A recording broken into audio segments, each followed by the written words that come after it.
নারায়ণগঞ্জের সিদ্ধিরগঞ্জে মাদক সন্ত্রাস ও চাঁদাবাজির বিরুদ্ধে প্রতিবাদ ও সচেতনতা সভা অনুষ্ঠিত হয়েছে। সোমবার বিকেলে সিদ্ধিরগঞ্জ পুল এলাকায় এই সভার আয়োজন করে থানা বিএনপি। বিস্তারিত থাকছে এসএইচ মুন্না খানের প্রতিবেদনে।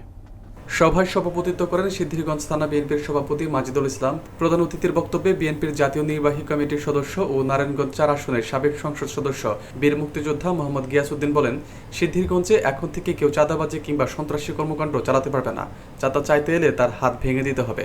তিনি অভিযোগ করে বলেন, ৭ খুনের ফাঁসির আসামি নূর হোসেন জেল থেকে ফোনে অরাজকতা সৃষ্টি করছে, আর তার পরিবারের লোকজন এখনও এলাকায় অপরাধ চালিয়ে যাচ্ছে। তিনি আরও বলেন, এই এলাকায় চাঁদাবাজদের রুখতে হবে জনগণকে সাথে নিয়ে, কেউ আর তাদের কাছে মাথা নত করবে না। সভায় আরও বক্তব্য দেন থানা বিএনপির ভারপ্রাপ্ত সাধারণ সম্পাদক আবুল হোসেন, সাংগঠনিক সম্পাদক আকবর হোসেন, সহসভাপতি রওশন আলী চেয়ারম্যান, সাবেক সাধারণ সম্পাদক এম এ হালিম জুয়েল সহ বিএনপি ও অঙ্গ সংগঠনের নেতাকর্মীরা। এই সিদ্ধিরগঞ্জ থানা বিএনপি গত রাত্রে সিদ্ধান্ত নিয়েছে, এই সিদ্ধিরগঞ্জ হবে প্রথম চাঁদা মুক্ত একটি থানা। এই ফুটপাতে যারা দোকানদারি করে, এই দোকানের মধ্যে চাঁদাবাজি হয়, এবং রাস্তার পাশে যারা দোকানদারি করে, ছোটখাটো ব্যবসা করে, তাদের থেকে টাকা নেওয়া হয়।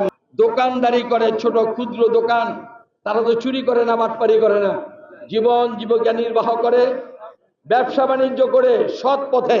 যেখানে তাদেরকে সাহায্য করা আমাদের দায়িত্ব, তাদের জন্য দোয়া করা আমাদের দায়িত্ব, সেখানে কতগুলা লম্পট চরিত্রহীন মানুষ তাদের থেকে চাঁদা নেয়।